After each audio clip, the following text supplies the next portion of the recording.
ఈ దేశంలో ఉన్న వాళ్ళు వీళ్ళకి ఎందుకు కోపం రావాలి? ఇక్కడ ఉన్న హిందువులు కదా మీరంతా. మీ నాయన, మీ ముత్తాత, తాతలు తరతరాలుగా ఈ దేశంలో భారతమాత పుత్రులు, మీ దేశంలో హిందూ ఆధార్ కార్డు ఉంది. అయినా మీరు ఎందుకు రెచ్చిపోతున్నారు? మీరు ఎందుకు ఇంత మత పిచ్చితో హిందూ దేవీ దేవతలను తిడతారు, వెంకటేశ్వర స్వామిని తిడతారు, బెదవాడ కనకదుర్గమ్మని తిడతారు, శ్రీశైలంలో మల్లికార్జున స్వామిని తిడతారు. నేను మళ్ళీ చెప్తున్నాను, జీసస్ క్రైస్ట్ అన్నటువంటి వ్యక్తి హిస్టారికల్గా అంటే చారిత్రకంగా లేడు. అది ఒక కల్పిత పాత్ర. మన సినిమాలలో జానపద కథలను ఉంటాయి చూడండి, ఫోక్లోర్స్, అలాంటి ఒక కల్పిత పాత్ర. ఉంటే అవన్నీ చూపించండి. నేను క్రైస్తవ మతం పుచ్చుకుంటాను, ఇతను హిస్టారికల్గా కరెక్ట్గా నిజంగా ఉన్నాడు అని మీరు ఏదన్నా ఒక ఆధారం చూపించండి. Show me one example.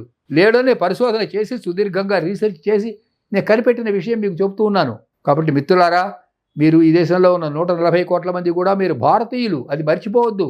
మీరు భారతమాత జిందాబాద్, భారతమాతకు జై అనాలి. మీ మతం ఏదైనా, కులం వేరైనా, ప్రాంతం వేరే అయినా మీరు భారతమాతకు జిందాబాద్ అనాలి.